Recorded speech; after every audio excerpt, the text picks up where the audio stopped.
Dénonciation du gouvernement provincial du Nord Kivu en rapport avec les crimes de guerre, crimes contre l'humanité commis par l'armée rwandaise et ses supplétifs du M23.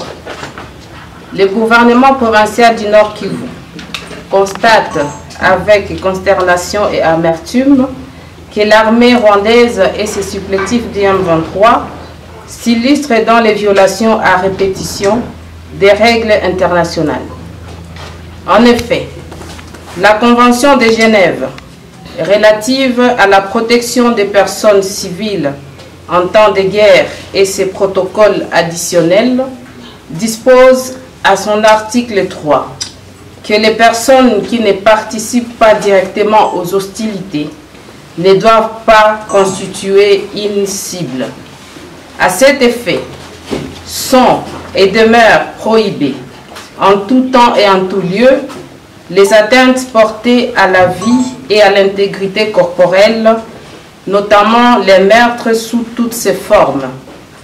De fait, l'armée rwandaise et ses supplétifs du M23 ne cessent d'endeuiller la population congolaise en général et celle de la province du Nord Kivu en particulier.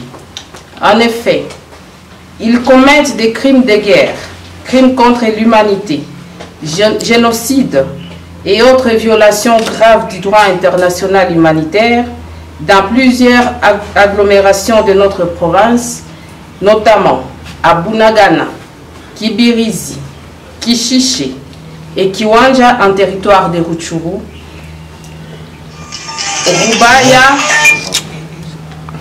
Rubaya et Mweso en territoire de Massissi, sous le silence coupable de la communauté internationale.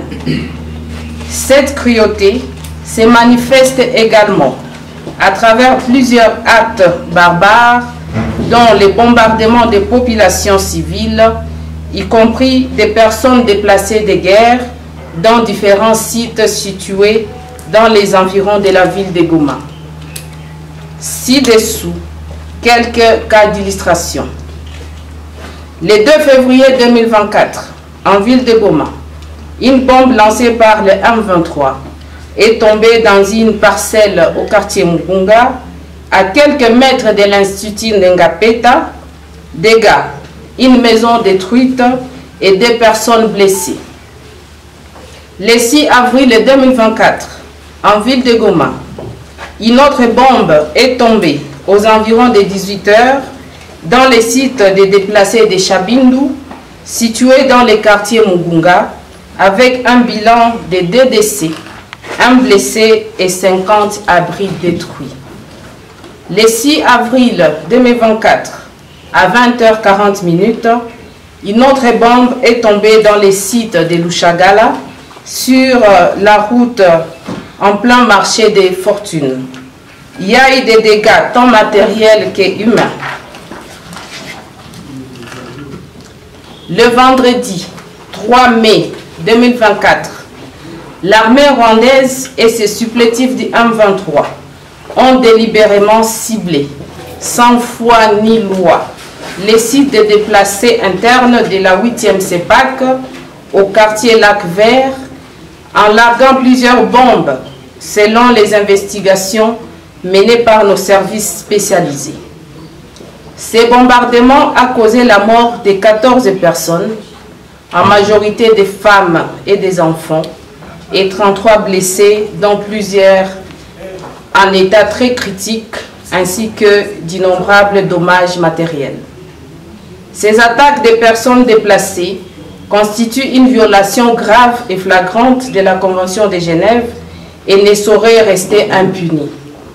En outre, l'interdiction d'attaquer les personnes qui ne prennent pas part aux hostilités est une règle cardinale du droit international humanitaire et constitue le socle de la Convention de Genève. Malheureusement, dans la conduite des hostilités sur les territoires congolais, l'armée rwandaise et ses supplétifs du M23 prennent délibérément et systématiquement pour cible des personnes déjà affectées par les conflits, à savoir les personnes déplacées.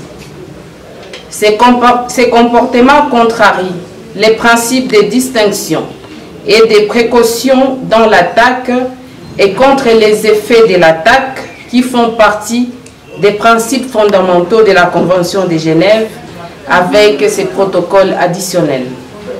De telles attaques contre les civils, déjà fragilisés par des guerres d'agression rwandaises, est une double peine inacceptable contre les populations. L'impunité de ces crimes encourage les criminels à poursuivre les massacres des civils et défie la communauté internationale face à ses missions de maintenir la paix et la sécurité internationale.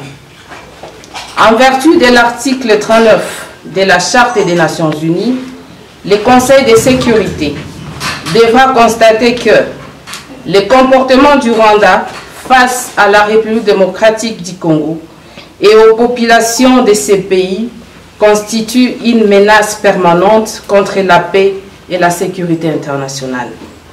En conséquence, les conseils de sécurité devraient décider des sanctions ou mesures coercitives appropriées contre le Rwanda sur la base des articles 41 et 42 de la Charte des Nations Unies, étant donné que les recommandations lui adressées par les grandes puissances et les pays de la région n'ont pas pu le faire fléchir, faisant ainsi du conflit de la RDC une guerre oubliée.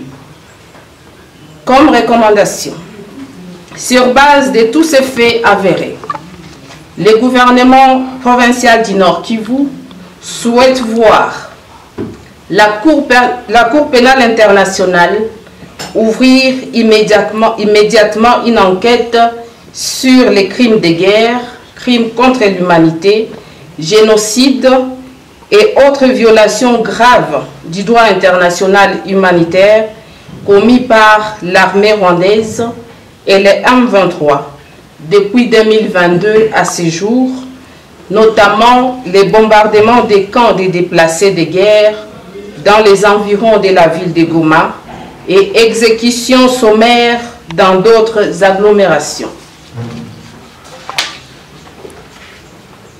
Les pays qui soutiennent le Rwanda de lui exiger de retirer immédiatement et sans condition ses troupes sur le territoire de la République démocratique du Congo et de respecter son intégrité territoriale, son indépendance politique et économique, conformément aux principes de la Charte des Nations Unies, ainsi que les règles du droit de l'homme et du droit international humanitaire. Signé le gouverneur de province, le général-major Chirimwa Mikuba Peter. Merci.